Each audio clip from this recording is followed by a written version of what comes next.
Olá pessoal, nesse vídeo eu vou falar sobre os acontecimentos que vão ocorrer na grande tribulação e sobre o arrebatamento. Então abram comigo no capítulo 9 de Apocalipse. Então o quinto anjo soou a trombeta, e observei uma estrela que havia caído do céu sobre a terra. Aquela estrela foi entregue a chave do poço do abismo. Assim que ela abriu o poço do abismo, subiu dele fumaça como a de uma colossal fornalha.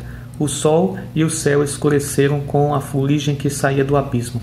Desta fuligem saíram gafanhotos que vieram sobre a terra, e lhes foi concedido poder como os dos escorpiões da terra. Contudo, eles receberam ordens para não causar dano nem à relva da terra, nem a qualquer planta ou árvore, mas tão somente àqueles que não haviam recebido o selo de Deus em suas frontes. Não lhes foi concedido poder para matá-los, mas para provocar-lhes tormentos durante 5 meses, e a aflição que eles sofreram era como a causada pela picada do escorpião. Assim, naqueles dias as pessoas procurarão a morte, todavia não a encontrarão, desejarão morrer, mas a morte fugirá deles. Então vocês viram aqui que é um período de sofrimento muito intenso. Como vocês resumiriam esses acontecimentos? Um terror, um inferno na terra. Pelo menos assim eu o resumiria.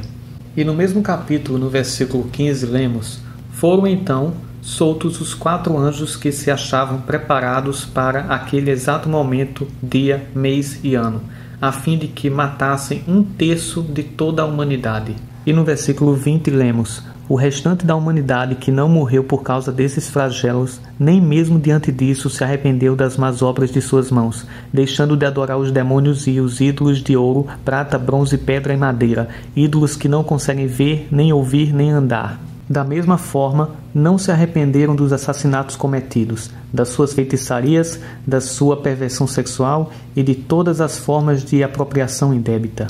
Então vemos aqui terríveis acontecimentos, onde as pessoas estão sofrendo muito e mesmo assim elas não irão se arrepender. Então agora abram comigo em Apocalipse capítulo 16, versículo 2 para 3. Partiu, pois, o primeiro anjo e derramou a sua taça pela terra, e todas as pessoas portadoras da marca da besta e os adoradores da sua imagem foram atacados por feridas dolorosas e mortais. Veio o segundo anjo e derramou a sua taça sobre o mar, e este se transformou em sangue como de um morto, e morreu todo o ser vivente que havia no mar. E agora vamos para o versículo 8 para o 11. Veio o quarto anjo e derramou a sua taça sobre o sol, e foi concedido poder ao sol para queimar a humanidade com fogo.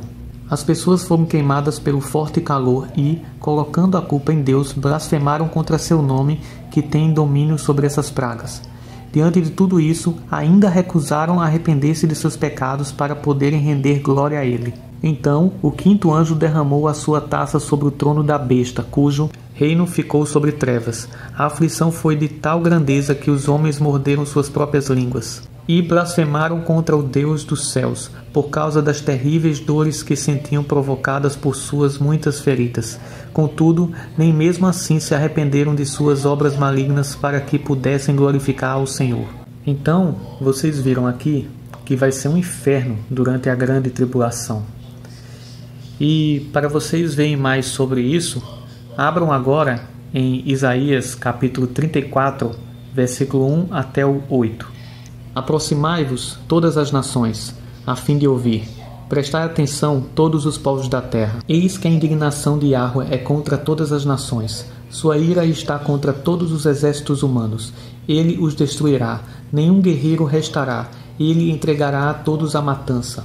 Seus mortos serão jogados fora da cidade, e os seus cadáveres exalarão mau cheiro. Os montes se encharcarão do sangue deles. As estrelas dos céus serão todas dissolvidas, e os céus se enrolarão como um pergaminho antigo. Todos os exércitos de astros cairá como folhas secas da videira e da figueira. Eis que a minha espada já está fora da bainha e pronta no céu. Ela descerá, pois, sobre Edom e sobre todos os povos que separei para o extermínio. A espada de Yahweh está cheia de sangue, cheia de gordura, de sangue de cordeiros e de bodes, da gordura dos rins de carneiros, porque Yahweh pede sacrifício em Bosra e grande matança em Edom. E os bois selvagens cairão com eles, e os novilhos com os touros, e a sua terra ficará ensopada de sangue, e o seu pó ficará grosso de gordura. Porque Yahweh terá um dia de vingança, um ano de retribuição pela causa de Sião. Então vocês veem que no versículo 4 acontece o mesmo evento que ocorre no 6º selo. As estrelas dos céus serão todas dissolvidas e os céus se enrolarão como um pergaminho antigo. Isso mostra que o capítulo 34 de Isaías está falando sobre a grande tribulação, o início da ira de Deus sobre a terra, que é o 6º selo. Vocês podem pegar 2 versículos de Isaías e Apocalipse para conectarem. Por exemplo, o versículo 14 do capítulo 6 de Apocalipse, que diz: "E assim o céu foi recolhido como um pergaminho quando se enrola." E o capítulo 34 do versículo 4, que diz: "As estrelas dos céus serão todas dissolvidas e os céus se enrolarão como um pergaminho antigo." E vocês podem também olhar no versículo 7 do mesmo capítulo 34 de Isaías, que diz: "E os bois selvagens cairão com eles, e os novilhos com os touros, e a sua terra ficará ensopada de sangue." E conectar com o capítulo 14 do versículo 19 a 20 de Apocalipse, em que diz: "Sem demora o anjo passou aquela lâmina afiada por toda a terra, ajuntou as uvas maduras e as lançou no imenso lagar da ira de Deus. E todas elas foram pisadas no lagar, que fica fora da cidade. E o sangue que correu do lagar chegou ao nível do freio dos cavalos, cobrindo uma distância de cerca de 300 quilômetros." E agora eu quero mostrar outra coisa a vocês a respeito do arrebatamento. Abram no capítulo 19 de Apocalipse, começando pelo versículo 8. "Para vestir-se, foi-lhe providenciado linho fino, puro e resplandecente. O linho fino representa os atos de justiça dos santos."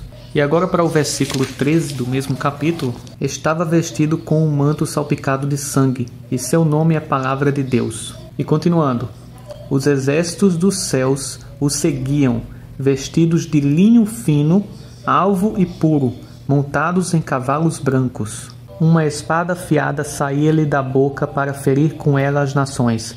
Ele as regerá com cetro de ferro, e ele mesmo é o que pisa o lagar do vinho da justa ira de Deus Todo-Poderoso." Então, como vocês podem ver, esses versículos estão tratando da segunda vinda de Cristo. Mas aqui no versículo 14 do capítulo 19 de Apocalipse, diz: "Os exércitos dos céus o seguiam, vestidos de linho fino, alvo e puro, montados em cavalos brancos." E o que a gente viu lá atrás, no versículo 8 do mesmo capítulo: "Para vestir-se, foi-lhe providenciado linho fino, puro e resplandecente. O linho fino representa os atos de justiça dos santos." Só esses versículos que eu acabei de ler para vocês mostram que arrebatamento e segunda vinda não estão conectados. Para isso ser possível, para os salvos estarem vindo com Jesus com linho fino, eles precisam primeiro terem passado pelas bodas do Cordeiro. Então aqui vocês podem ver claramente que eles estão vindo com Jesus. Jesus não está chegando e arrebatando eles. Eles já estão com Jesus. Então o capítulo 24 de Mateus, versículo 29 para 31, não fala da segunda vinda, fala do arrebatamento. Porque a segunda vinda, os eleitos já estarão com Jesus, de acordo com esses versículos aqui, do capítulo 19, versículo 8, depois versículo 13 e adiante. Então eu recomendo que vocês guardem esses versículos aqui. Capítulo 19, versículo 8 de Apocalipse: "Para vestir-se foi-lhe providenciado linho fino, puro e resplandecente. O linho fino representa os atos de justiça dos santos." E o versículo 14 do mesmo capítulo: "Os exércitos dos céus o seguiam, vestidos de linho fino, alvo e puro, montados em cavalos brancos." E agora abram comigo Mateus capítulo 24, versículo 37 para 44. "Como aconteceu nos dias de Noé, assim também se dará por ocasião da chegada do Filho do Homem. Porque nos dias que antecederam ao dilúvio, o povo levava a vida comendo e bebendo, casando-se e oferecendo-se em matrimônio, até o dia em que Noé entrou na arca, e as pessoas nem notaram, até que chegou o dilúvio e levou a todos. Assim ocorrerá na vinda do Filho do Homem. E a parte que vocês devem prestar maior atenção é a que diz: comendo e bebendo, casando-se e oferecendo-se em matrimônio. Porque ele quer dizer que o povo estará muito distraído quando ele vir buscar a igreja dele. Então isso jamais poderia acontecer durante a grande tribulação. E vocês veem a evidência disso nos versículos seguintes. 2 homens estarão na lavoura, um será arrebatado, mas o outro deixado. 2 mulheres estarão trabalhando no moinho, uma será arrebatada, a outra ficará para trás. Jesus fala isso logo após ele ter dito aqui em cima que a vinda do Filho do Homem ocorrerá quando as pessoas estiverem distraídas, comendo e bebendo, casando-se e oferecendo-se em matrimônio. E não há como as pessoas estarem distraídas a esse ponto durante a grande tribulação, pois acabamos de ler em vários versículos sobre a grande tribulação que será um inferno na terra. As pessoas sofrerão muito. E aqui diz que as pessoas estarão comendo e bebendo, casando-se e oferecendo-se em matrimônio. Então, as pessoas aqui, elas estão distraídas, assim como nos dias de Noé, até que chegou o dilúvio e pegou todas elas de surpresa. Durante a grande tribulação, as pessoas estarão sofrendo muito. Isso aqui, comendo e bebendo, casando-se e oferecendo-se em matrimônio, não se encaixa com os eventos da grande tribulação. Por isso que esses versículos aqui já mostram que o arrebatamento é antes. Então leio comigo o capítulo 24 de Mateus, começando pelo versículo 6. E vós ouvireis falar de guerras e rumores de guerra, todavia não vos desespereis, porque é preciso que tais coisas ocorram, mas ainda não será o fim. Porquanto nação se levantará contra nação, e reino contra reino, haverá fomes e terremotos em vários lugares. Contudo, esses acontecimentos serão apenas como as primeiras dores de um parto. Guardem isso. Então eles vos entregarão para serem afligidos e condenados à morte, e sereis odiados por todas as nações por serem meus seguidores. Nessa época, muitos ficarão escandalizados, trairão uns aos outros e se odiarão mutuamente. Então, numerosos falsos profetas surgirão e enganarão a muitos. E, por causa da multiplicação da maldade, o amor da maioria das pessoas se esfriará. Aquele, porém, que continuar firme até o final será salvo. E este evangelho do reino será pregado em todo o mundo habitado, como testemunho a todas as nações, e então chegará o fim. Quais dessas profecias ainda não aconteceu? Só há uma. E este evangelho do reino será pregado em todo o mundo habitado. Esta é a única profecia que ainda não aconteceu. Todas as outras já aconteceram. Cristãos já foram perseguidos, falsos profetas já apareceram, falsos cristos já apareceram. Só pesquisar. E voltando para o versículo 8, contudo, esses acontecimentos serão apenas como as primeiras dores de um parto. Agora vamos para Apocalipse, capítulo 12, versículo 2. Ela estava grávida e gritava de aflição, pois estava para dar à luz. De repente, aconteceu um outro sinal no céu, um poderoso dragão vermelho com 7 cabeças e 10 chifres, possuindo sobre as cabeças 7 coroas. Sua cauda arrastou consigo 1/3 parte das estrelas do céu, as quais arremessou sobre a terra. O dragão posicionou-se diante da mulher que estava para dar à luz, a fim de devorar o seu filho assim que nascesse. E agora voltando aqui, qual é o evento que as estrelas caem do céu?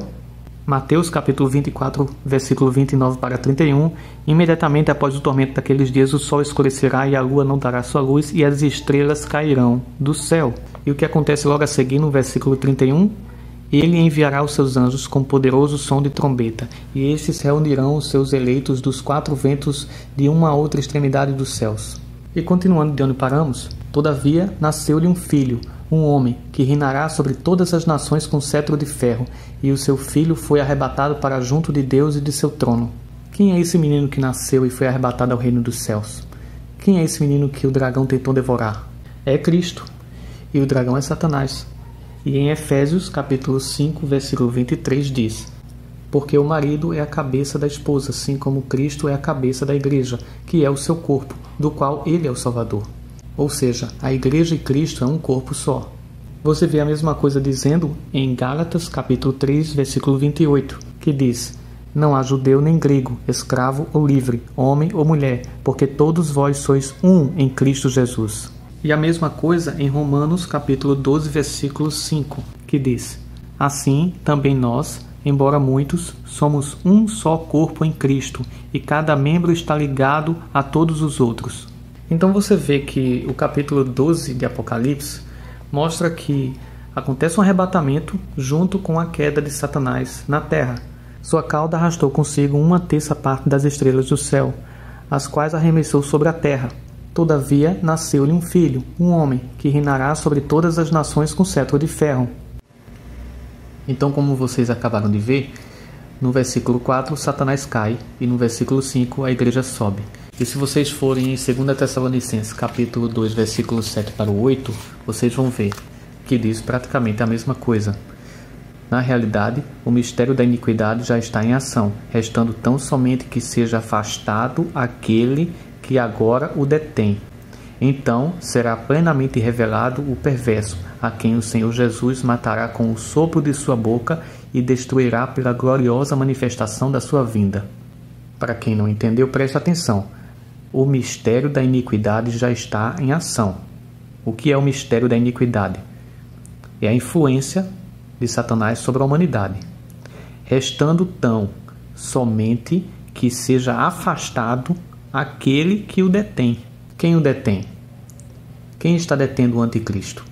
E vocês sabem pelo contexto que aqui fala do anticristo, aquele que se expõe e se exalta acima de tudo o que se chama Deus ou é objeto de adoração, a ponto de se assentar no santuário de Deus, apresentando-se como Deus.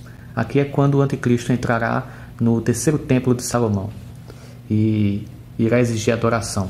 E aqui você vê claramente que está falando do anticristo, o detém, restando tão somente que seja afastado aquele que agora o detém. Quem é que detém o anticristo aqui na terra? Vocês viram no capítulo 12 de Apocalipse que quando Satanás desce, a igreja sobe. Quando o dragão cai, a criança sobe. E vocês viram em muitos outros versículos que a criança representa o corpo de Cristo. A igreja e Cristo é um corpo só. E eu queria finalizar esse vídeo com 2 versículos de 1 Tessalonicenses, o primeiro sendo capítulo 5, versículo 9, porque Deus não nos designou para a ira, mas para sermos contemplados pela salvação por intermédio de nosso Senhor Jesus Cristo. E no versículo 6 do mesmo capítulo que diz: assim, pois, não durmamos como os demais, mas estejamos alertas e sejamos sóbrios. E mais um versículo, porque eu não resisti, de Lucas capítulo 21, versículo 36, que diz: vigiai, portanto, em todo o tempo, orando para que possais escapar de todos estes eventos que estão para acontecer e apresentar-vos em pé diante do Filho do Homem. Então é isso, pessoal. Eu espero que vocês todos tenham gostado do vídeo. Se vocês gostaram, fico muito feliz. Eu espero que vocês estejam se guardando em Cristo, buscando a santidade e orando muito e vigiando, porque nunca se sabe o momento que Ele vai vir para buscar a gente. Eu espero que todos vocês estejam na paz.